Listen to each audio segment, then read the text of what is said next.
Hello everyone, good morning. Good morning. आज का topic है हमारा जीएसटी और उसका रिटर्न्स के फाइलिंग के ऊपर। तो स्टार्ट करते हैं। सबसे पहले इस पिक्चर में आपको कुछ देख के कुछ आइडिया हो रहा होगा। ये हमारा आइडल टैक्सेशन सिस्टम है। कुछ समझ में आ रहा है इस पिक्चर को देखकर? इसमें एक हनी बी है जो लगातार मेहनत करती है, हनी इकट्ठा करती है, अपना हनी हाइव बनाती है, बी हाइव बनाती है, उसके अंदर हनी जनरेट होता है और एक राजा आता है और उसको वहां से कुछ उसका पोर्शन निकाल के ले जाता है। ठीक उसी तरह से अपना भी ये टैक्सेशन सिस्टम चलता है। इस इमेज से भी कुछ आइडिया आपको मिल रहा होगा। ये जो येलोइश पार्ट है, ये है, इसको हम लोग गुड़ बोलते हैं। ये हमारा टैक्सेस है। This is the tax payer. और ये जो एंड्स है, ये वेरियस टैक्स ऑथोरिटीज है, local body, state government and central governments, जो आकर बराबर अपना टैक्स हम लोग से लेके चल जाती है। अब हम बात कर रहे हैं कि आज का टॉपिक है जीएसटी के ऊपर। तो जीएसटी होता क्या है, एक स्मॉल बेसिक आइडिया अपने को बस देना है। अपना मेन टॉपिक है जीएसटी रिटर्न के ऊपर, लेकिन यहाँ पर अपने जीएसटी का बेसिक आइडिया के ऊपर बात कर लेते हैं कि जीएसटी होता क्या है। जीएसटी है one tax for manufacturing, trading and service. इन सब के ऊपर सिर्फ और सिर्फ एक तरह का टैक्स लगता है, उसको हम लोग जीएसटी के टर्म में उसको हम लोग बोलते हैं। इसके पहले बहुत सारा अलग अलग तरह के टैक्सेस थे। CST, service tax, VAT, luxury tax, excise duty, surcharge, entry tax, purchase tax, बहुत सारा और भी तरह का टैक्स है जो इसके अंदर लिखा हुआ नहीं है। तो जीएसटी का मेन मोटो था इन सबको सबसम करना। तो जीएसटी आकर इन सब जो वेरियस टैक्स था उनको सबसम कर दिया आकर, और एक वन टैक्स का लॉजिक लेके आया है इंडिया में। कुछ ऐसे टैक्स है जो अभी भी सबसम नहीं हुए हैं, जिसके अंदर सेंट्रल टैक्स में आता है custom duty, other custom duties में आता है anti dumping duty, safeguard duties, export duties. State tax के अंदर आता है roads and passenger tax, toll tax, property tax, electricity duty, stamp duty and registration. ये सब अभी भी सबसम नहीं हुए जीएसटी के अंडर में। अब हम जीएसटी का लाने का पर्पस क्या था वो क्लियर, सबको थोड़ा सा आइडिया है, सबको पता ही है कि टू अवॉइड कास्केडिंग इफेक्ट्स, जो डबल टैक्सेशन का इफेक्ट जो हो रहा था, टैक्स के ऊपर जो टैक्स लग जाता था, उस चीज को हटाना था और पूरे नेशनल वाइड में सिर्फ और सिर्फ एक कॉमन टैक्स का लॉजिक लेके आना था। तो अब हम बात करते हैं प्रीवियस सिनेरियो और जीएसटी सिनेरियो के बीच में क्या होता था।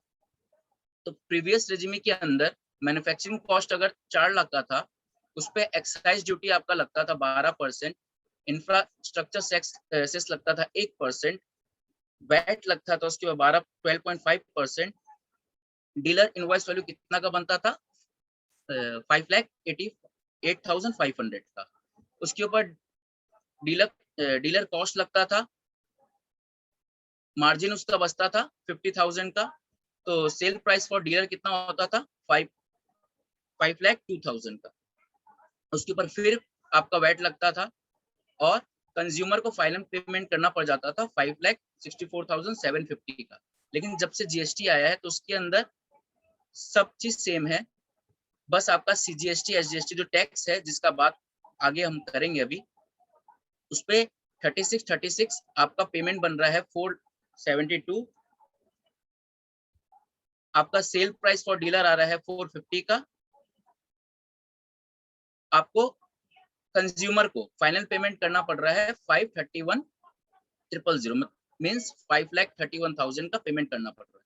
तो कंज्यूमर के पास सेविंग कितने का हो रहा है, एक मिनट को दिख नहीं रहा है, 33,750 का। तो इसी चीज को लेके आने के, इसी चीज को लाने के लिए जीएसटी को लेके आया गया। अब जीएसटी के अंदर टैक्स स्ट्रक्चर किस बेसिस में होता है, वो बात करते हैं, तो सबसे पहले होता है CGST, जो आपका सेंट्रल टैक्स गवर्नमेंट के पास जो जाता है, CGST। SGST जो स्टेट गवर्नमेंट के पास जाता है। UTGST ये टैक्स होता है जो यूनियन टेरिटरी गवर्नमेंट के जो पास जाता है। और IGST जो इंटीग्रेटेड टैक्स होता है, वो सेंटर और स्टेट आपस में शेयर करके कलेक्ट करते हैं। अब अपने समझते हैं इस एक फ्लो चार्ट से कि ये GST होता क्या है, कैसे एप्लीकेबल होता है। तो सपोज करते हैं कि स्टेट 1 में अगर कोई सेल हो रहा है, कोई आउटवर्ड सप्लाई हो रहा है, तो उसके ऊपर टैक्स बन रहा है।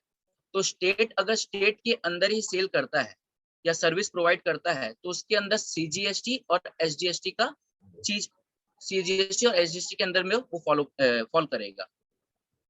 स्टेट 2 के अंदर सेम चीज, अगर स्टेट टू में ही आपका सेल या सर्विस प्रोवाइड कर रहा है, तो उसके अंदर भी सेम CGST और SGST ही फॉलो करेगा। लेकिन जब स्टेट 1 और स्टेट 2 के अंदर जब सेल या सर्विस प्रोवाइड करता है, तो उसके अंदर IGST का चीज, IGST का चीज उसके अंदर आ जाता है। सेम चीज अगर अगर कोई भी स्टेट 1 स्टेट 2 अगर यूनियन टेरिटरी से अगर ट्रेड करता है या सप्लाई करता है, सर्विस देता है उसको, तो उसके अंदर भी आपका IGST का चीज आ जाएगा। और सेम अगर यूनियन टेरिटरी अपने अंदर में अगर ट्रेड आउटवर्ड सप्लाई या गुड्स को अगर सेल कर रहा है, तो उसके अंदर CGST और UTGST के अंदर वो फॉल करेगा। यूनियन फॉरेन टेरिटरी से अगर कोई भी सेल होता है, तो आपका डायरेक्टली IGST के अंदर फॉल करता है। यहाँ तक क्लियर है? हाँ। इस पिक्चर से कुछ और कुछ समझना है? नहीं, पूरा क्लियर है। ओके।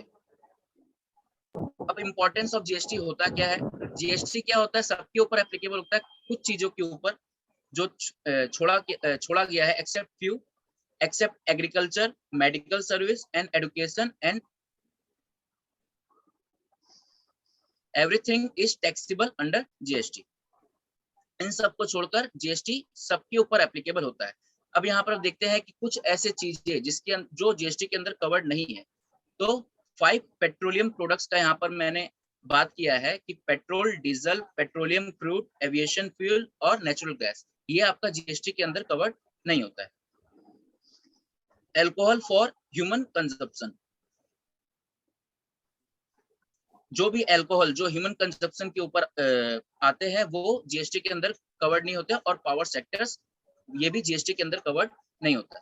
अब अपने मेन टॉपिक पे आते हैं, GST returns for tax payer. अपने ये जो टैक्स पेमेंट करना है, वो कैसे पेमेंट करना है गवर्नमेंट को, तो अपने इस पे बात करते हैं।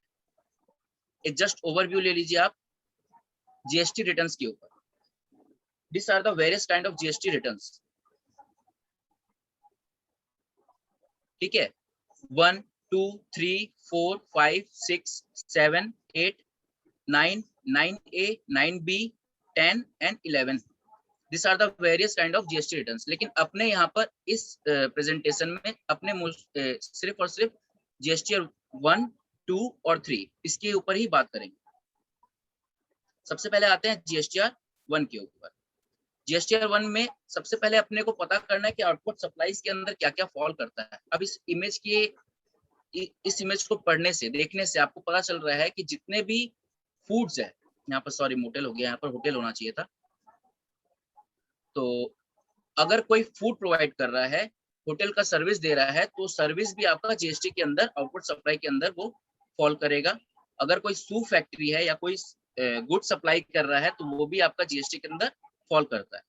थर्ड एग्जांपल भी सेम एज सेकंड वन, जो GST के अंदर फॉल करता है। अब अपने बात करेंगे कि GST रिटर्न अपने लगा कहाँ से सकते हैं। तो एक होता है GST ऑफलाइन यूटिलिटी सॉफ्टवेयर, और दूसरा होता है आपका डायरेक्ट GST पोर्टल से। तो GST ऑफलाइन यूटिलिटी सॉफ्टवेयर ये अपने को मिलेगा कहाँ से? ये अपने को जो अपने को पोर्टल है, पोर्टल का जो URL मैंने ऊपर दिखाया है, यहाँ पे जाकर डाउनलोड्स में जाकर ऑफलाइन टूल्स में जाकर और रिटर्न ऑफलाइन टूल्स में जाकर यहाँ पर आपको ये डाउनलोड का ऑप्शन मिल जाएगा। यहाँ से आप जीएसटी का ऑफलाइन टूल्स को डाउनलोड कर सकते हैं। जीएसटी का ऑफलाइन टूल जब डाउनलोड करेंगे तो ये ऑप्शन खुलेगा आपका। आप इसको प्रोसीड करने पर आपका ये डाउनलोडिंग चालू हो जाएगा। ठीक है, ये डाउनलोड हो गया आपका जिप फाइल में। इसको आप अनजिप कर लीजिएगा। अनजिप करने के बाद आपको ये बहुत सारी चीजें इसके अंदर दिखाई देगी, जिसके अंदर जो जीएसटी ऑफलाइन टूल है ये अपना मेन एप्लीकेशन है। इसको आप इंस्टॉल करेंगे। इंस्टॉल करने के बाद ये आपका डेस्कटॉप में शो होना चालू हो जाएगा। अब अपने बात करते हैं कि अपने इंस्टॉल तो कर लिए, इसमें करना क्या है। तो इसमें मेजरली अपने को 4 चीज करना होता है। 4 तरीके से अपने जीएसटी ऑफलाइन टूल को फाइल कर सकते हैं, ऑफलाइन टूल के थ्रू फाइल कर सकते हैं। तो सबसे पहला होता है manual entry of invoice data. अपने ऑफलाइन टूल को खोलकर उसमें एक मैनुअल ऑन एंट्री का ऑप्शन रहता है, जहां पर हम लोग मैनुअली जाकर अपने बिल्स को डाल सकते हैं।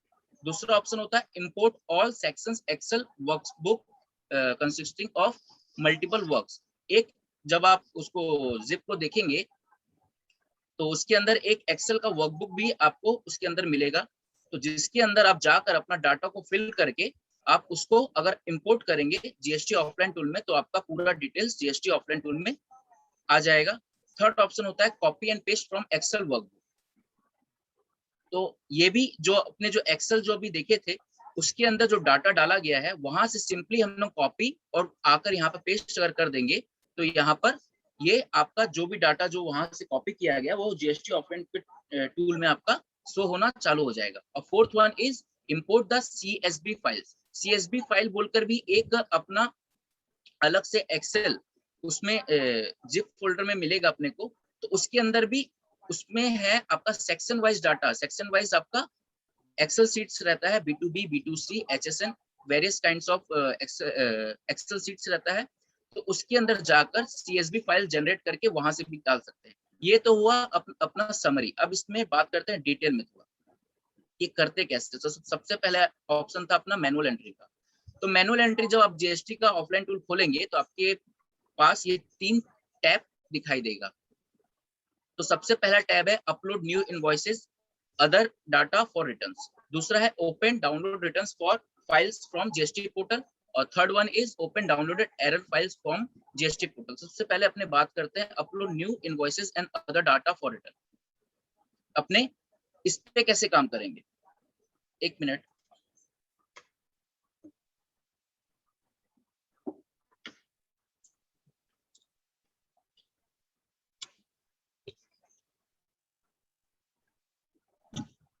तो अपने इस पे कैसे काम करेंगे वो बात करते हैं।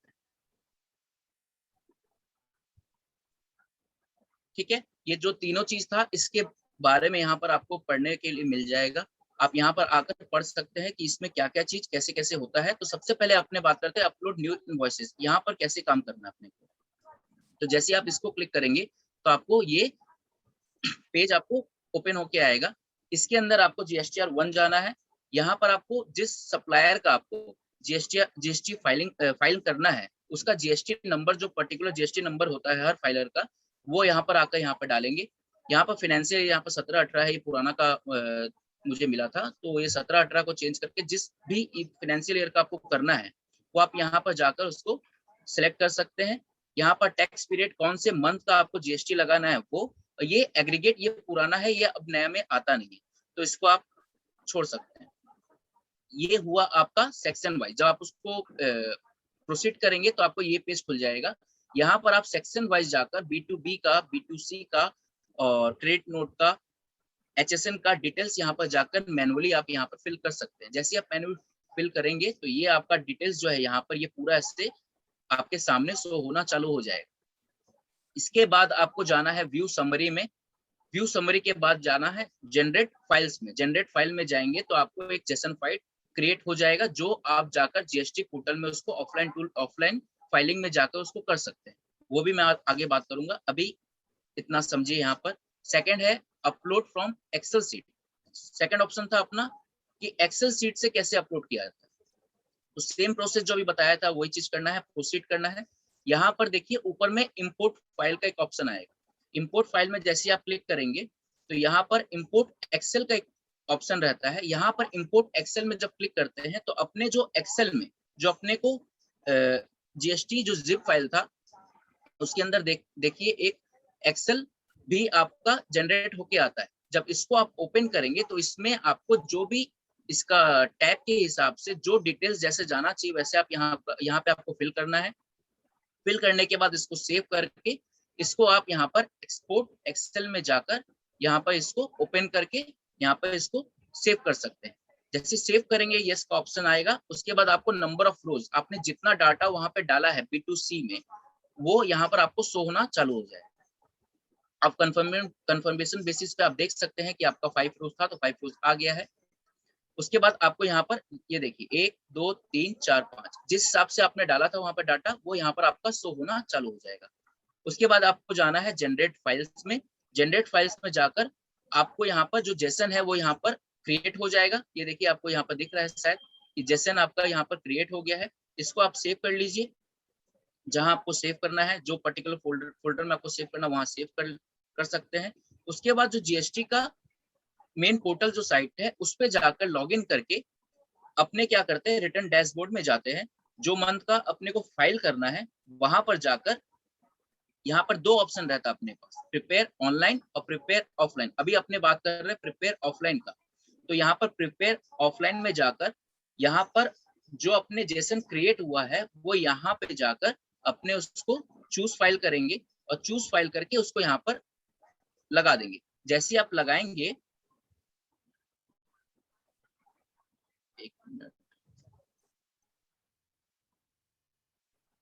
चूज फाइल करके लगाते हैं। अगर कोई एरर नहीं आया तो यहाँ पर आपका स्टेटस आएगा प्रोसेस्ड और यहाँ पर प्रोसेसिंग यहाँ पे आएगा, यहाँ पर आपका प्रोसेस दिखा देगा। लेकिन अगर बाई चांस कुछ एरर आ जाता है, अपने जो मैनुअल एंट्री करे हैं या एक्सपोर्ट से जो एक्सेल से जो एक्सपोर्ट किए हैं उसमें कुछ ऐसा चीज है जो चीज गलत है तो वो यहाँ पर आपका एरर रिपोर्ट में जनरेट हो जाएगा। यहाँ पर आप इसको डाउनलोड कर सकते हैं। डाउनलोड जब ऑप्शन खुल जाएगा तो आपको 20 मिनट्स आफ्टर आप इसको डाउनलोड कर सकते हैं। आप डाउनलोड जब यहाँ पर हो जाएगा तब ये जो थर्ड टैब है यहाँ पर जाकर आप अपने जितने भी जो भी आपका डाउनलोड जिप जो हुआ है वो जिप को अनजिप मत करिएगा, वो जिप को जिप ही रहने दीजिएगा क्योंकि ये अनजिप फाइल को हम यहाँ पर नहीं खोल सकते हैं। यहाँ पर आपको जिप फोल्डर को ही खोलना पड़ेगा।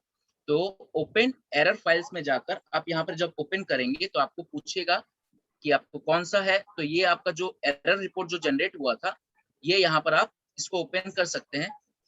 ओपन करेंगे तो आप देखेंगे कि आपका जितना भी एरर्स है यहाँ पर वो यहाँ पर एरर्स मैसेज में शो होना चालू हो जाएगा। जैसे इस पर्टिकुलर शीट में आपको दिख रहा है कि इसमें एरर जो है वो जीएसटीआईएन का है।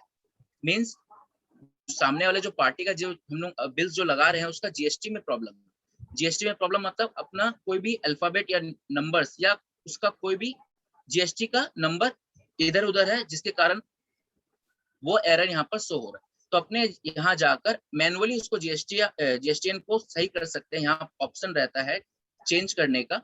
यहाँ चेंज करके यहाँ पर आप अपना उसका जीएसटीएन उसको ठीक करके यहाँ पर वापस से सेम प्रोसेस व्यू समरी में जाकर और जनरेट फाइल में जाकर इसको कर सकते हैं। और ये जो चीज जो आपका ये चीज फाइनल हो चुका है यहाँ पर एरर फाइल जो आप क्लियर कर चुके हैं सेम चीज को आप वहां जाकर ऑफलाइन में टूल में जाकर चूज फाइल में जाकर खोल देंगे तो वो आपका वहां पर सबमिट हो जाएगा। यहाँ तक क्लियर है सबको? हाँ हाँ एक बार बस पूछना था। हाँ जैसे ये तुम बताए ना कि अगर CSV फाइल का भी अपने पास अपने को उसमें पूरा डेटा दिखेगा तो वो अपने आप CSV एक्सेल फाइल में अभी आ हाँ रहा है। भैया अभी 2 कॉपी एक्सेल तक पूछ रहा हूँ मैं। अच्छा ठीक है CSV फाइल अभी फोर्थ ऑप्शन है तो वो मैं बाद में बताऊंगा। ठीक है। सेकंड ऑप्शन तक कोई क्वेरी किसी का? नहीं। सबको आ गया ना क्लियर? हाँ हाँ हाँ ठीक है तो अपने आप थर्ड ऑप्शन पे जाते हैं। थर्ड ऑप्शन भी सेम एज सेकंड ऑप्शन है। उसमें अपने एक्सेल फाइल को पूरा के पूरा को ओपन करते थे। यहाँ पर क्या करना है अपने को जो एक्सेल का जो कॉपी पेस्ट है जो फोल्डर खुला हुआ है जो एक्सेल सीट खुला हुआ है वहां पर जाकर इसको अपने कॉपी करेंगे और सिंपली जो थर्ड ऑप्शन रहता है कॉपी एक्सेल में जाकर वहां जाके इसको यहाँ पर अपने पेस्ट कर देंगे। तो अपने क्या होगा, जो भी एक्सेल फाइल में जो अपने सेव करके रखा हुआ था वो यहाँ पर आकर ओपन कर लेंगे, तो ये आपका यहाँ पर खुल जाएगा। और सेम प्रोसेस जो जनरेट फाइल वाला चीज है, जेसन क्रिएट करने वाला, वो यहाँ पर जाकर आप इसको सेम मैनर में क्रिएट कर सकते हैं। फोर्थ वन होता है आपका CSV फाइल। ये बहुत कम करते हैं अपने, क्योंकि अपने को 3 ऑप्शन ऑलरेडी मिल चुका है, तो अपने CSV फाइल में जाते नहीं है। लेकिन फिर भी जो अपने को पहला सेक्शन वाइज CSV फाइल जो मैंने बात किया था अभी, इस सेक्शन वाइज CSV फाइल आपके पास ऑटो पॉपुलेटेड डाउनलोड होके आ जाएगा। वहां से जब आप खोलेंगे तो आपको सेक्शन वाइज एक्सेल शीट आपको देखने मिलेगा। तो आपको जैसे B2B अगर भरना है तो B2B में जाकर आपको यहाँ पर जो आपका डिटेल्स है वो यहाँ पर आप डाल सकते हैं। जाकर डिटेल डालने के बाद ये आपका जब इसको सेव करेंगे तो ये CSV फाइल यहाँ पर आपका जनरेट ये हो गया है। ठीक है, इसके बाद सेम प्रोसेस, CSV फाइल जो जनरेट हो गया है वो यहाँ पर इंपोर्ट CSV में जाकर इस पूरे शीट को यहाँ पर कॉपी कर सकते हैं और यहाँ पर इसको ओपन कर सकते हैं। उसके बाद फिर ये वापस से आपका जो सेम प्रोसेस था जनरेट फाइल में जाकर जेसन क्रिएट करने वाला, वो यहाँ पर आप जाकर इसको जनरेट कर सकते हैं। तो ये अपना है ऑफलाइन टूल कैसे होता है, ऑफलाइन टूल कैसे वर्क करता है, ये अपना 4 ऑप्शन यहाँ पर था। यहाँ तक सबको ऑफलाइन टूल सबको क्लियर हो गया है? यहाँ पर CSV का था, एक चीज पूछे दीपक। हाँ हाँ, जैसे अभी ये CSV वाला आपने करे यहाँ पर, ठीक है, ये अपने आप ऑटो पॉपुलेट होके सारा आ गया। अब जैसे इन केस ना मेरा अगर टैली में HSN की वजह से कितना बार होता है ना कि कुछ कुछ नहीं ले पाता है, तो हम लोग को मैन्युअली फीड करना पड़ता है। हाँ तो हाँ अगर हम लोग उसी लाइक अगर सपोज मेरा B2B का अगर एक ट्रांजैक्शन है जो मेरा CSV में नहीं आया हुआ है due to some technical error, तो अगर हम उसी चीज को इसका जो ऑलरेडी ऑटो पॉपुलेटेड है उसमें ही अगर मैन्युअली फीड करेंगे तो कोई इशू नहीं होगा कि इसमें हम लोग कर सकते नहीं हैं? नहीं, वो डबल एंट्री का इसमें सिस्टम नहीं होता है, क्योंकि GST का नियम होता है, GST हमेशा इनवॉइस नंबर रीड करता है। अच्छा, तो इनवॉइस नंबर को कभी भी वो क्या बोलते हैं उसको, डबल नहीं कर सकता है। नहीं नहीं, इनवॉइस नंबर अलग रहेगा। जैसे अगर HSN लाइक एक होता है ना कि कुछ यहाँ पर नहीं ले पाया CSV अपलोड करते टाइम, लाइक ड्यू टू सम वहाँ का कोई एरर या अगर रेट कुछ मिसमैच हो गया तो पूजा एक मिनट, पूजा हाँ दीदी। फॉर योर क्वेरी तुम यहाँ पे शायद ऐड नहीं कर सकती हो, लेकिन जब ये अपलोड ऑनलाइन हो जाते हैं ना तो वहां पे जाके तुम ऐड कर सकोगी। यहाँ शायद मैनुअल एडिंग का ऑप्शन कई बार नहीं देता है। तुम्हारा क्वेरी है कि 4 इनवॉइस से 5वां इनवॉइस रीड नहीं किया है, राइट? हाँ हाँ, यहाँ पर शायद ऑप्शन वो कई बार नहीं रहता है। तुम इस जेसन फाइल को अपलोड कर दोगी जब ना, तो वहां पे जाके ऑनलाइन में तुम 5th इनवॉइस को ऐड कर सकती हो, तब कोई दिक्कत नहीं रहेगा। नहीं, यहाँ प्रॉब्लम ये होता है ना कि अगर आप एक बिल अगर मिस कर दिए हैं या सपोज करिए 5 बिल मिस कर दिए जो आपका CSV फाइल में नहीं आया है, तो आप जाकर मैनुअली वहां पर कर सकते हैं। लेकिन सपोज करिए 50-60 आपका बिल्स अगर मिस हो गया यहाँ पर, तो उसके लिए क्या करना होता है, उसके लिए आपको यहाँ पर वापस से जाकर इसको सबमिट करना पड़ता है। और यहाँ पर जब सबमिट करेंगे तो आपको, अगर सपोज करिए आपका 150 बिल्स था जिसके अंदर आपका 100 बिल्स गया है और 50 बिल्स आपका नहीं गया है, तो 50 बिल्स का जो है ना वो एरर फाइल में आपका शो होना चालू हो जाएगा। तो वो आप डाउनलोड एरर रिपोर्ट में जाकर वहां पर खोलकर उसको आप ठीक करके वो 50 बिल का आप एक साथ अपना जेसन बनाकर उसको सबमिट कर सकते हैं। तो वहां पर आपको मैनुअल चीज जो वो है बात सही। वो चीज आपका वहां पर बच सकता है। दीपक एक्चुअली क्वेश्चन ये है कि आपका आवाज क्लियर नहीं आ रहा है।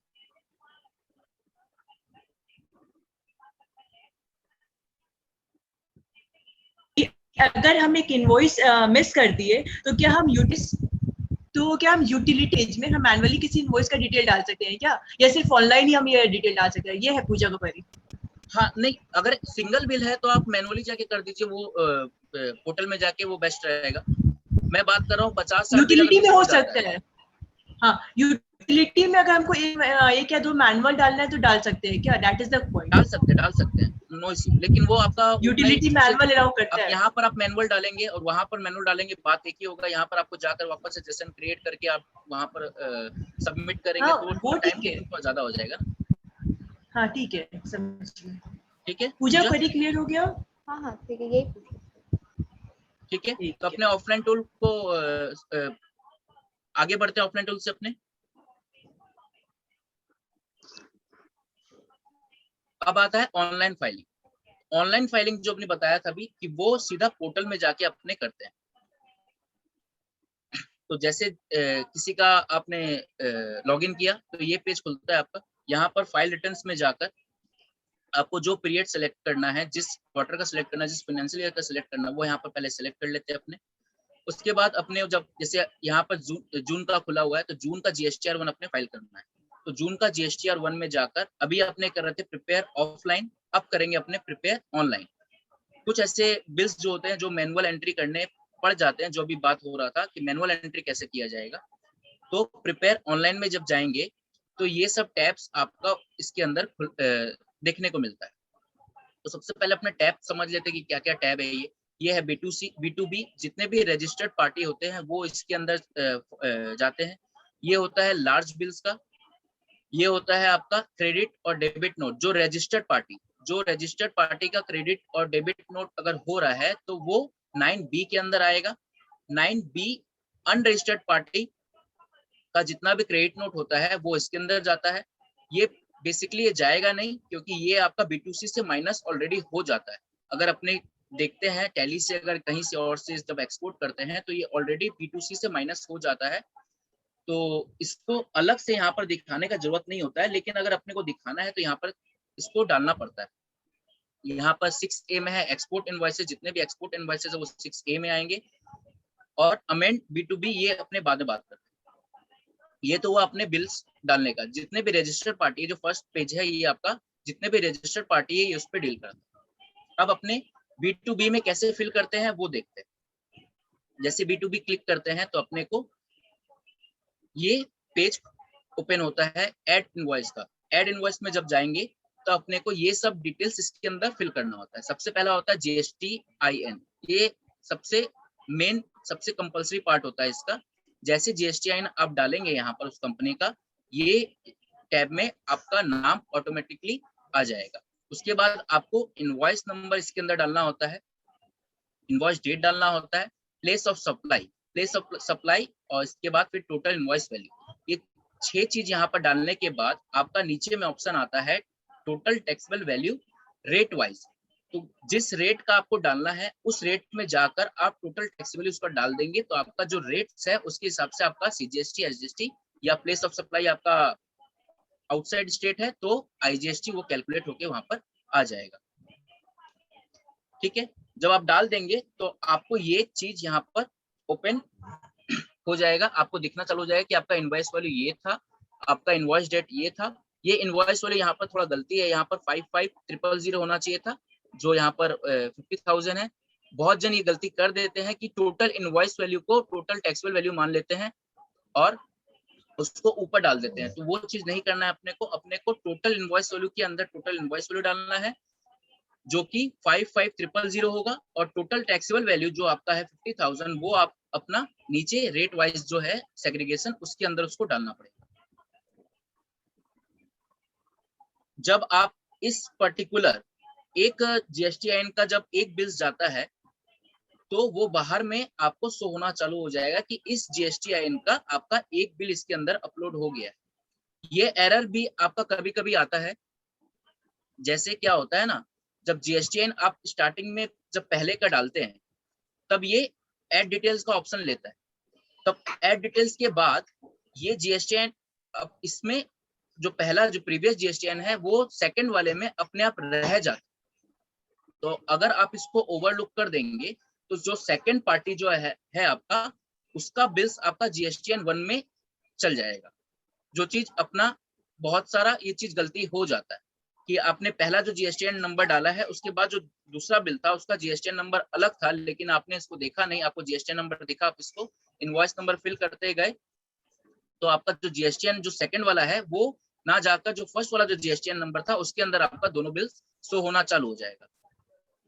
तो ये चीज को अपने को ध्यान पे रखना है इसमें। तो यहाँ पर आपका GSTIN वाइज आपका इनवॉइस यहाँ पर शो होना चालू हो जाएगा। उसके बाद बाहर में आपका जितना बिल्स आपने जितना बिल्स डाला है उसके अंदर वो यहाँ पर आपको दिखना चालू हो जाएगा। ये था आपका B2B। इसी हिसाब से आपको क्रेडिट नोट भी करना है। जो चीज आपको B2B में फॉलो करना था वही चीज आपको क्रेडिट नोट में फॉलो करना है। उसके बाद आता अपना अमेंड का ऑप्शन। तो अमेंड का ऑप्शन ऊपर जब देखे थे अपने,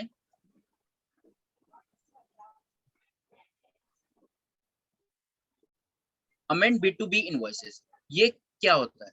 ये प्रीवियस मंथ्स में अगर अपना कोई बिल का कोई एरर हो गया है, सपोज GSTN उसका गलत चला गया था, इनवॉइस नंबर उसका गलत चला गया था, वैल्यू उसका गलत चला गया था, डेट उसका गलत चला गया था, तो इन सबको अपने 9A में जाकर B2B का इनवॉइस जो अमेंड होता है वहां पर जाके इसको हम लोग रेक्टिफाई कर सकते हैं। तो ये जो टैब होता है,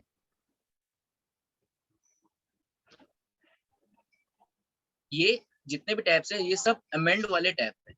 इसमें जाकर आप अपने इनवॉइसेस को जो आपने भूल से गलत डाल दिया था प्रीवियस मंथ के रिटर्न्स में, वो जाकर आप यहाँ पर आकर इसको क्लियर कर सकते हैं।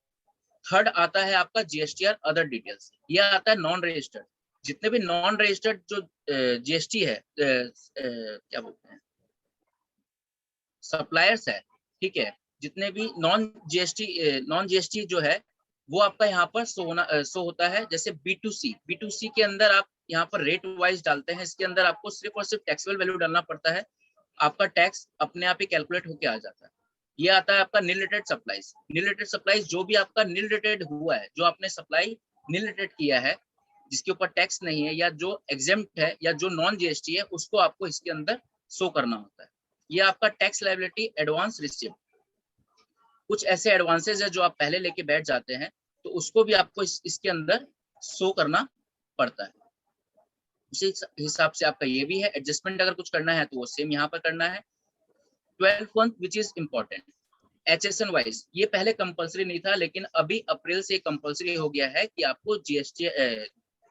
आपको HSN कंपलसरी देना ही देना है। तो इसके अंदर जाकर भी अपने को HSN फिल करना पड़ता है। अब HSN जब फिल करते हैं अंदर में जाकर, तो ये चीज आपको देखने को मिलता है कि आपने कैटेगरी जो है सिलेक्ट किया है गुड्स, उसका HSN ये था, आपका टैक्सेबल वैल्यू जो सेम 50,000 का, और आपका टैक्स ये कैलकुलेट होके ये आपका यहाँ पर शो होना चालू हो जाएगा।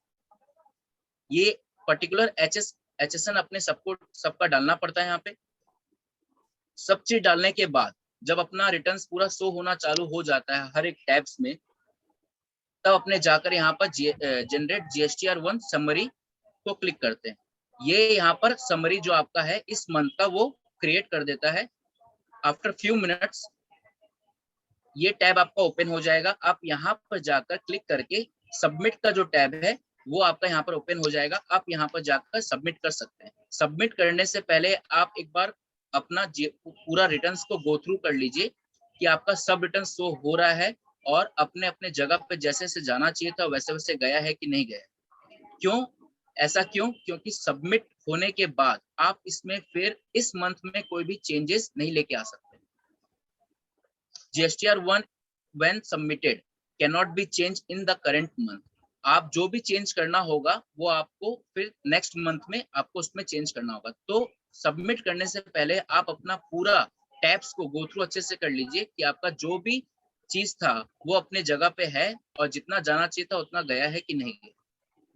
सबमिट करने के बाद ये ऑप्शन आया, आप कंफर्मेशन एक टैब खुलता है जिसमें आपको कंफर्म करने का ऑप्शन रहता है। आप कंफर्म कर देंगे तो उसके बाद आपको फाइल करने का ऑप्शन खुलेगा। फाइल करने के लिए अगर कंपनीज वगैरह है तो उसके लिए आपको DSC मैंडेटरी हो जाता है। अगर अदर देन कंपनीज है तो आप OTP के थ्रू, OTP का ऑप्शन वहां पर EBC का रहता है, EBC के थ्रू आप वहां पर उसको फाइल कर सकते हैं। और फाइल करने के बाद उसको फाइल का ऑप्शन के बाद कंफर्म करके आप उसको फाइल कर सकते हैं। तो यहाँ तक आपका GSTR1 फाइलिंग का प्रोसेस खत्म होता है। यहाँ पर कितना तक किसी को डाउट है? नहीं। यहाँ तक क्लियर है सबको? हाँ क्लियर। ठीक है। अब अपने बात करें GSTR2 इनवर्ड रिटर्न्स। नाम से पता चल रहा है इनवर्ड कुछ चीज आ रहा है अपने पास। तो यहाँ पर 2 टैब्स रहता है, 2 क्या 3 टैब्स रहता है, ये आपका क्वार्टरली बेसिस पे रहता है। तो GSTR2A और 2B और 2B क्वार्टरली। ये GSTR2A होता क्या है?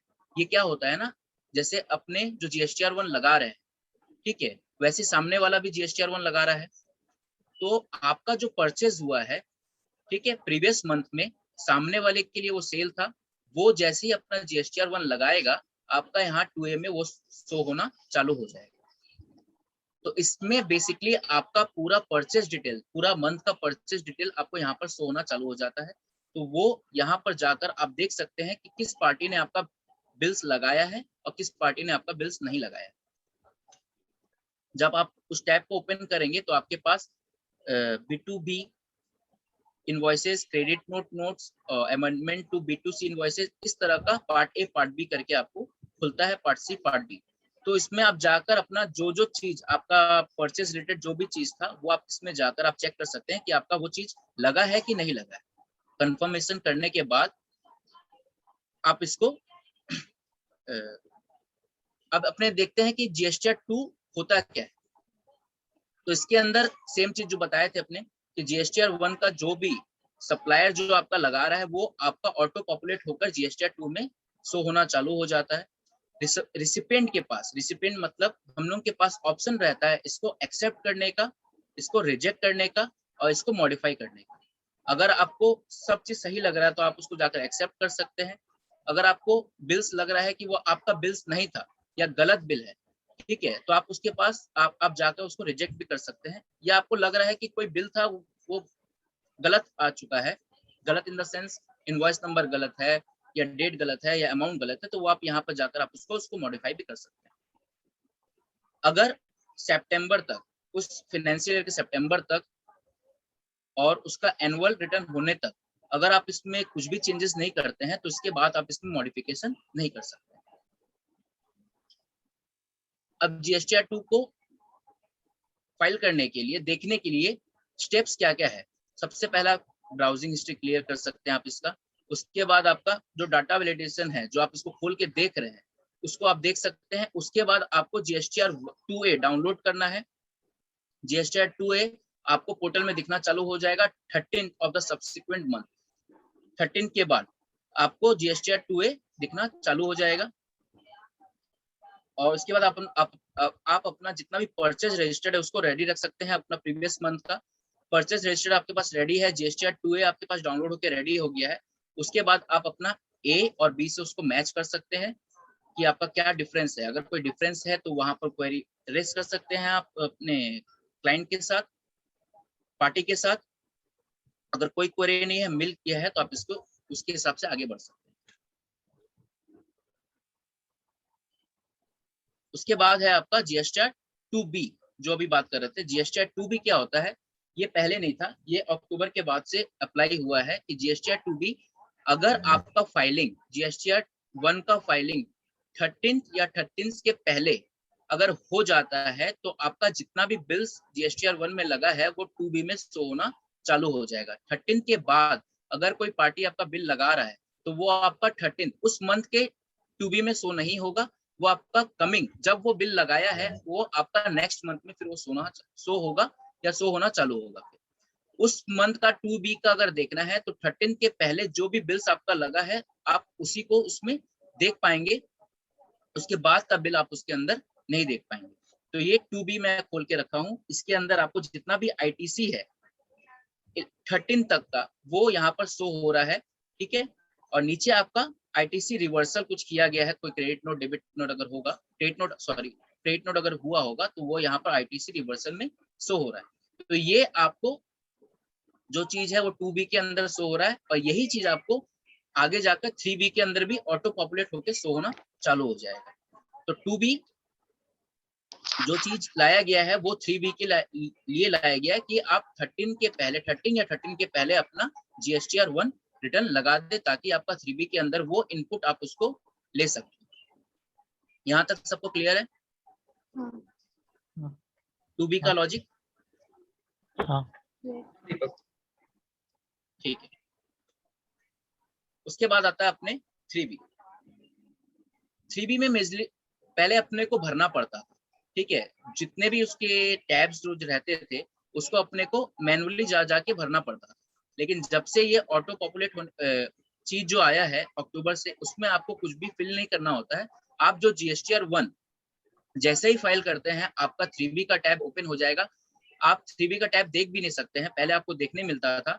आप जीएसटीआर 1 लगाए हैं कि नहीं लगाए, आप 3B फाइल कर सकते थे, लेकिन अब क्या कर दिया गया, अब आपको जीएसटीआर 1 फाइल करना है, उसके बाद आपका जीएसटीआर 3B का टैब ओपन होके आएगा, और ओपन होके आएगा और जितना भी आप जीएसटीआर 1 में आप जो सप्लाईज जो आप दिखाए हैं वो आपका जीएसटीआर 3B में ऑटो पॉपुलेट होकर उसमें शो होना चालू हो जाएगा। तो टर्नओवर जो है वो ऑटो पॉपुलेट हो जाएगा, आउटवर्ड सप्लाई जो है वो ऑटो पॉपुलेट हो जाएगा, आपका इंट्रा स्टेट जो सेल्स है, इंट्रा स्टेट जो सेल्स है, टैक्स अमेंडमेंट, जो भी चीज आपने किया है, जो आपने जीएसटीआर 1 में लगाया है, वो इसमें आकर अपने आप शो होना चालू हो जाएगा। ये तो रहा आपका आउटवर्ड का बात।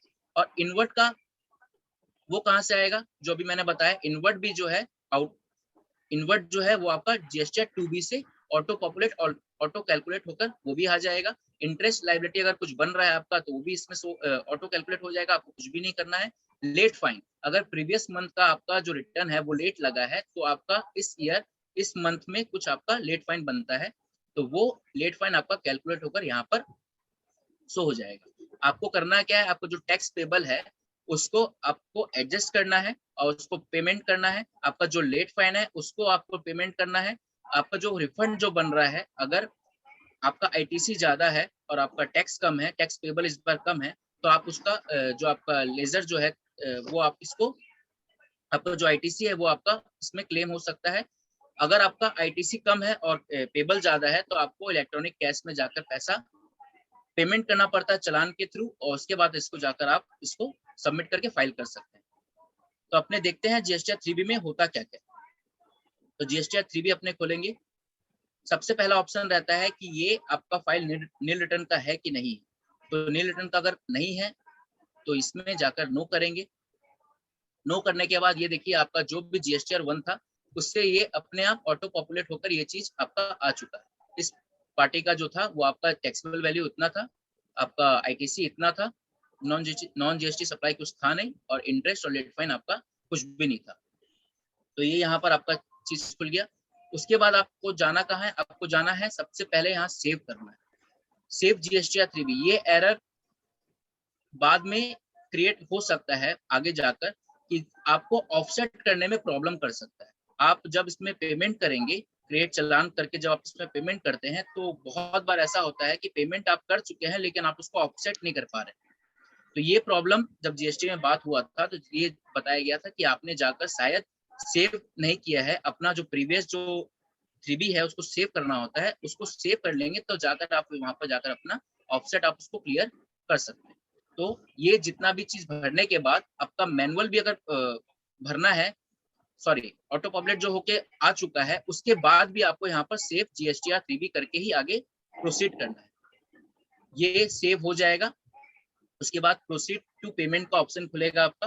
प्रोसीड टू पेमेंट में जाकर आप देखेंगे कि आपका कैश बैलेंस में कुछ है कि नहीं है। आपने अगर कुछ कैश डाल के रखा हुआ है इन फ्यूचर तो आपका यहाँ पर वो शो हो रहा होगा, लेकिन आपका अगर कैश नहीं है, कोई क्रेडिट अगर पड़ा हुआ है तो क्रेडिट बैलेंस में आपका यहाँ पर क्रेडिट आपको भी शो होगा कि आपका आईजीएसटी कितना है, आपका सीजीएसटी कितना, आपका एसजीएसटी कितना पड़ा हुआ। ये काम कब आता है, ये काम इसमें आएगा कि आपका जो पेमेंट बन रहा है इस मंथ का जो पेमेंट बन रहा है उसका जो सेट ऑफ करना है, मतलब पेड थ्रू आईटीसी। अगर आपका कोई आईटीसी पड़ा हुआ है तो उससे आपका पेमेंट यहाँ पर होगा।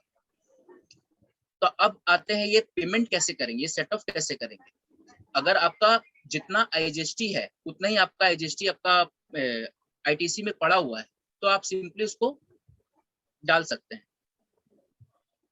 आपका जो सीजीएसटी का जो टैक्स है आपका, अगर इनपुट टैक्स रेट में आपका इतना पड़ा हुआ है तो आप ये चीज कैसे लेके आते हैं, ये चीज आप नेक्स्ट स्टेप में यहाँ से समझ सकते हैं कि अगर आपके पास सीजीएसटी का पेमेंट पड़ा हुआ है, ठीक है, अगर आपके पास सीजीएसटी का पेमेंट पड़ा हुआ है तो आप उसका सेट ऑफ सबसे पहले आईजीएसटी से कर सकते हैं और उसके बाद सीजीएसटी से कर सकते हैं। आप उसका सेट ऑफ एसजीएसटी का अगर आपका पेमेंट पड़ा हुआ है तो आप उसका सबसे पहला सेटअप आप उसका आईजीएसटी से करेंगे और उसका फिर जो सेटअप होगा वो एसजीएसटी से होगा। आप इसका सेटअप सीजीएसटी से नहीं कर सकते। सेम प्रोसेस सीजीएसटी का भी होता है। सीजीएसटी का सेटअप पहले आईजीएसटी से होगा और सीजीएसटी से होगा। आप इसका सेटअप एसजीएसटी से नहीं कर सकते हैं। लेकिन आईजीएसटी का केस थोड़ा सा अलग होता है। आईजीएसटी का केस क्या होता है, आईजीएसटी का जो सेटअप होगा वो आईजीएसटी से भी हो जाएगा अगर आपका कोई CGST SGST भी पड़ा हुआ है तो आप कोई भी प्रोपोर्शनल में आप अपने हिसाब से उसको सेट ऑफ कर सकते हैं। तो ये आपका है sequence of utilization of ITC। ITC आप कैसे इसको यूटिलाइज कर सकते हैं, आपका जो पड़ा हुआ ITC है, आपको टैक्स ना पेमेंट करना पड़ जाए, तो वो आप यहाँ पर इसको सेट ऑफ कर सकते हैं। तो दीपक ये वाला जो सीक्वेंस है ये तुम वेरीफाई किया है ना डबली? बिकॉज पहले क्या होता था, SGST से सेट ऑफ होता था, फिर IGST में जाता था। एक बार बैक वाले में जाओ ना एक बार, is there any change in that? पहले क्या होता था ना, SGST से सेट ऑफ होता था, फिर IGST से सेट ऑफ होता था। नहीं, यहाँ पर अभी चेंजेस आ गया ना भैया। अच्छा, अभी ये चेंजेस आया ना, वही मेरे को कंफर्म करना था। ठीक है, थैंक यू। तो यहाँ पर जो पेमेंट अपना हो गया है, ये पेमेंट होने के बाद अपने यहाँ पर टैब्स में इसको पुट कर सकते हैं। ये अगर आपका ITC पड़ा हुआ है तो अपना ऑटो जनरेट होके यहाँ पर आ जाएगा, लेकिन आपको अगर अलग तरीके से पेमेंट करना है, जो अभी सीक्वेंस के हिसाब से जो मैंने बताया है उसके हिसाब से अगर पेमेंट करना है तो उसको आप मैनुअली यहाँ पर एंटर कर सकते हैं। यहाँ पर मैनुअली एंटर का ऑप्शन आपके पास मिलेगा। उसके बाद जब मैनुअली एंटर कर दिए हैं तो आपके पास पता चलेगा कि आपको एडिशनल कैश कितना चाहिए। अगर आपका एक्स्ट्रा पेमेंट बन रहा है तो आपको कितना पेमेंट एक्स्ट्रा और करना है, वो यहाँ पर आपका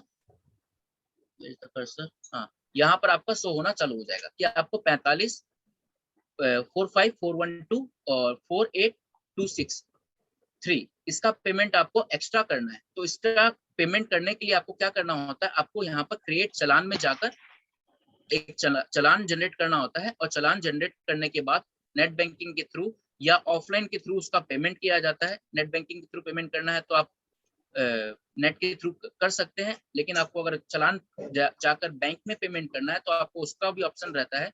आप चलान का प्रिंट आउट निकाल के उसको ऑफलाइन में जाकर उसको वहां से भी पेमेंट कर सकते हैं। जैसे ही आपका पेमेंट हो जाएगा तब यहाँ पर आपका यूटिलाइज कैश बैलेंस में जो कैश बैलेंस जो ऊपर मैंने दिखाया था वहां पर आपका शो होना चालू हो जाएगा। तो यहाँ पर आपका फिर जो ऊपर वो कैश बैलेंस जब शो होगा तो यहाँ पर कैश बैलेंस में आपका यहाँ पर एडिशनल कैश जो होगा वो खत्म होकर यहाँ पर यूटिलाइज कैश बैलेंस के अंदर आपका कैश जो टैक्स जो आपने पेमेंट कर चुका है, जो आप कैश आप डाल चुके हैं, वो यहाँ पर आपका शो होना चालू हो जाएगा। जैसे ही आपका यूटिलाइज कैश बैलेंस का टैब ओपन हो जाता है, आप जाकर यहाँ पर make payment and post credit to ledger जाकर इसको यहाँ पर सेट ऑफ कर सकते हैं। यहाँ सेटअप का एक प्रॉब्लम जो मैंने बताया था कि अगर आप 3B को सेव नहीं करते हैं तो यहाँ पर ये प्रॉब्लम आता है, सेटअप आपको करने नहीं देता है। तो आपको फिर वापस जाकर बैक जाकर कुछ भी मैनुअल को उसको चेंज करके आपको वापस इसको सेव करना पड़ता है। उसके बाद फिर जब सेव करने के बाद उसके बाद आप यहाँ पर जब सेटअप करेंगे तो इजीली सेटअप फिर हो जाएगा। जैसे आपका सेटअप हो जाता है तो आपका यहाँ यूटिलाइजेशन और एडिशनल कैश कुछ भी नहीं दिखाता। आपका यहाँ जो टैक्स बन रहा था यहाँ पर आपका अदर देन रिजर्व टैक्स यहाँ पर आपका नील हो जाएगा। क्यों? आपने टैक्स का पेमेंट कर चुका है।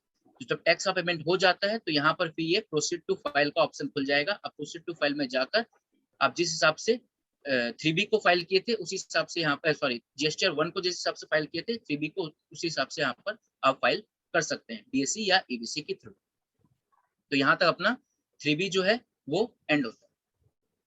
यहाँ तक किसी को कुछ पूछना है? समझ में आ गया सबको? हाँ, क्लियर है। अब अपने बात करते हैं ITC। ITC किस किस पे अवेलेबल है और किस किस पे अवेलेबल नहीं है। तो जनरली ऑल क्रेडिट जितने भी क्रेडिट्स होते हैं उसके अंदर अपने जो बिजनेस के ऊपर अगर अपने इस्तेमाल कर रहे हैं तो उसके ऊपर जो भी अपने परचेस पे जो टैक्स दिए हैं उसको अपने ITC के अंडर ले सकते हैं। लेकिन सबसे पहला अगर जो बिजनेस के ऊपर इस्तेमाल नहीं हुआ है परचेस तो उसका ITC अपने बिजनेस के अंदर नहीं ले सकते। यूज्ड फॉर एग्जाम सेल अगर कुछ कर रहे हैं तो उसके ऊपर जो ITC अगर अपने को मिल रहा है तो उसका नहीं ले सकते हैं। और क्रेडिट रेस्ट्रिक्शन क्रेडिट और कुछ ऐसे क्रेडिट्स को रेस्ट्रिक्ट किया गया है जिसके ऊपर आप ITC अवेल नहीं कर सकते, जैसे कि motorcycle and other vehicles conveyance, food beverage, beauty और आपका अदर्स में आप ले सकते हैं गुड्स लॉस्ट स्टोलन डिस्ट्रॉयड। इसके ऊपर अगर आपका कुछ है तो आप उसके ऊपर ITC क्लेम नहीं कर सकते। नीचे का टैब मेरे को दिख नहीं रहा है।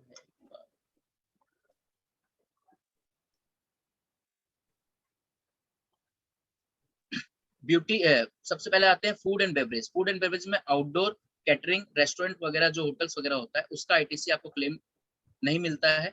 ब्यूटी प्रोडक्ट्स में जो होता है जितना भी ये सब जो है आपका treatment health service cosmetics and plastic surgeries, इसके ऊपर अगर कोई आप टैक्स पेमेंट कर चुके हैं तो उसका आपको आईटीसी नहीं मिलेगा। अदर्स में जैसे क्लब का मेंबरशिप हुआ, रेंट अ कार हुआ, लाइफ इंश्योरेंस का हुआ, कंस्ट्रक्शन सर्विस, इसका आपको आईटीसी आपको नहीं मिलता है। और आपका जो लास्ट पॉइंट जो था कि गुड्स लॉस्ट, स्टोलन, डिस्ट्रॉयड, इसके ऊपर जो आपका राइट ऑफ हो चुका है वो भी आपको आईटीसी उसका भी आप क्लेम नहीं कर सकते। तो this are the ITC which are not claim under GST. यहाँ पर एक शॉर्ट समरी बना हुआ है अपने जीएसटी जो 3B अपने जो बात किए थे उसका एक यहाँ पर समरी बना हुआ है कि अपने को क्या करना है। सबसे पहले जीएसटी या 3B जो मंथ का करना है उसको लॉगिन करेंगे। अपना जो टैक्स, ये एंटर डिटेल्स लिखा हुआ है, ये पहले किया जाता था, अभी जो भी चीजें सब ऑटो पॉपुलेट होके आ रहा है तो अपने को कुछ भी फिल नहीं करना है। अपने को बस एक बार क्रॉस चेक करना है कि अपना जो डिटेल्स यहाँ शो हो रहा है वो सही है कि नहीं है। तो टैक्स जो आउटवर्ड का है वो यहाँ पर देख लेते हैं। इंटरस्टेट सप्लाईज कुछ अगर है तो उसको देख लेते हैं। एलिजिबल आईटीसी जो अपना जा चुका है उसको यहाँ पर जो 2B से आ चुका है उसको देख सकते हैं। नील, एग्जेम्प्ट या नॉन जीएसटी सप्लाई अगर अपने कुछ किए हैं तो वो यहाँ पर शो करना पड़ता है अपने को। और लास्ट आपका है लेट फाइन, अगर आप प्रीवियस ईयर का रिटर्न में कुछ लेट किए थे तो आपको लेट फाइन यहाँ पर शो होगा। उसके बाद आपको सेव करना है, उसके बाद आपको सबमिट करना है। सबमिट करने के बाद आपका आईटीसी और लाइबिलिटी रजिस्टर को कंपेयर करके कुछ आपका लाइबिलिटी बस बनता है, लाइबिलिटी नहीं बनता तो आपको आईटीसी बनता है, तो आप उसको वहां पर क्लेम कर सकते हैं। उसके बाद आपको अगर आपका कुछ लाइबिलिटी बन रहा है तो आपको कैश और क्रेडिट लेजर जो सेटअप हुआ है उसके बाद जो पेमेंट आपका एक्चुअल निकलेगा उसका क्रिएट चलान में जाकर आप क्रिएट कर उसका पेमेंट करके आप कैश लेजर को उतना से बढ़ा सकते हैं। उसके बाद सेटअप करने के बाद आप डीएससी और पीवीसी से उसको 3B को फिर फाइल कर सकते हैं। जीएसटीआर 1 का लास्ट डेट, ड्यू डेट जो होता है वो 13th ऑफ एवरी मंथ होता है। 11th होता है, 11th ऐसे 11th है लेकिन आप 13 तक इसको फाइल कर सकते हैं। 13 का क्राइटेरिया इसलिए डाला गया है क्योंकि 2B में वो 13 तक ही शो होता है। 13 के बाद अगर लगाएंगे तो जीएसटीआर 2B में आपका बिल्स इस महीना का शो नहीं होगा, फिर वो जो बिल्स आप लगाएंगे वो नेक्स्ट मंथ का जो 2B जो आएगा उसके अंदर आपका फिर जीएसटी आर का 1 का जो बिल जो रहेगा वो आप सामने वाला पार्टी को फिर उसमें दिखेगा। और जीएसटीआर 3B का लास्ट डेट होता है 20th ऑफ एवरी मंथ। यहाँ तक सबको समझ में आ गया? उसके बाद कोई क्वेरी है तो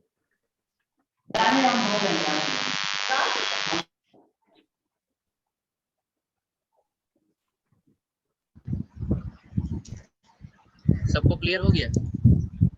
हाँ बस एक हाँ, चीज ना, जैसे कार रेंट का तुम एग्जांपल दिए ना लास्ट में, तो लेकिन कार पूजा रेंट कुछ बोल रही है क्या? हाँ म्यूट पे क्या? नहीं हेलो, बोल, आ रहा आवाज। वही जैसे कार रेंट का तुम बोले ना कि कार रेंट पे अपने आईटीसी ले नहीं सकते, तो हाँ बस ये क्लियर करना था कि अपने जैसे कार रेंट पे जीएसटी चार्ज कर सकते हैं लेकिन आईटीसी अपने उसका अवेल नहीं कर सकते ना। हाँ, लाइक चार्ज तो कर ही सकते हैं कार रेंट पर अरे जीएसटी। बट जीएसटी तो चार्ज होता ही है। हाँ वही बोल रहे हैं कि जीएसटी चार्ज कर सकता है बट उसका जो आईटीसी आईटीसी, होता है हाँ अगर सामने आईटीसी अवेल वाला। नहीं होता उसका। हाँ ठीक है। ठीक है, और किसी का कुछ?